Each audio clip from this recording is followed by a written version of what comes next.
nas diaden ko la lar ka jango e korisha to ka shengak chigaman to pull down and wini gwasam cha kap korten abar ke gwadala ka kap ko korten take nas la jalar ken go che bar kulut ka shenya yan anwar cha janak allo cha nak fi tok duel ana ramamo na ka jor la jan na ka lo jinwar cha janak lo jin ran kweshamo ki ran dwaramo munyo sa gwano den waratin la jalara rieda mo iyen ishe kalo de ka shenye ngungu de yana kapchon la riega ndana jeke gan wara kel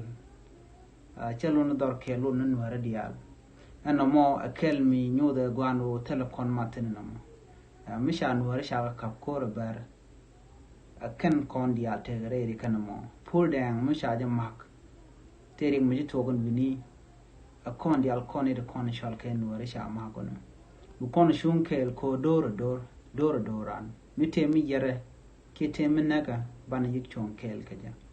chigaten kon lat ko rodina tama de riada mode je pal ruwe chanaitin kon ta gambele mi sha pul den cha jama ba we ishe galut ke shin jane mi sha makot mi sha jama ba bar lote kor mi to gan mini ba jala en wo ishe galut ke shiren anna mo no ba we shere nge kanyen ka baro ke shenya jana kanyen ka baro ana mo she chuong kan ne dial content wini kan nuare mi sharam ke cha jama ma kan nuar cha mak na tok duel kel ko kan tieng ne kan ka bar la tiaga lungo kan e content ba mal mo kere ke ba mo ka bot ke ba nak chelu no e kan e kan te ka taro kan e to o kan tieng ne kan te ka wang kur ka kujamo de na dialan kono la rieda mala kana yor ade kana gode kana pal kana ti bar akel chana mala de no te ka bar ar ka bar wi kier lodien keli wakel kana ti shiro den mat ngum shin war shikaren mat ka je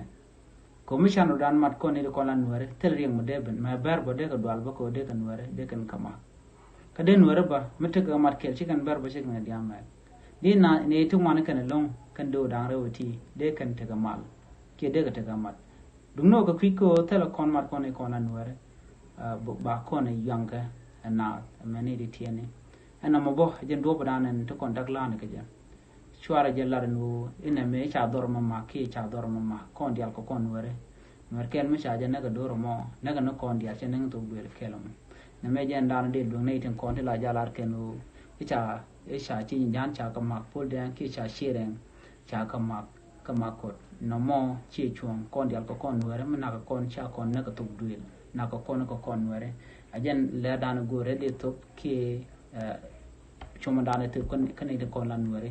ya te ka man